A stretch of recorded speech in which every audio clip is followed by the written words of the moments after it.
Good morning mga kalakbay. Day 2 na po tayo dito sa may Tagaytay.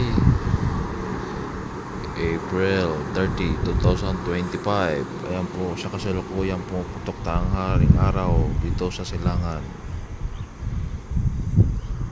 Yan po ang Bulkang Taal. Yan ang Bulkang Taal. Behave siya ngayon, hindi siya nag-alboroto.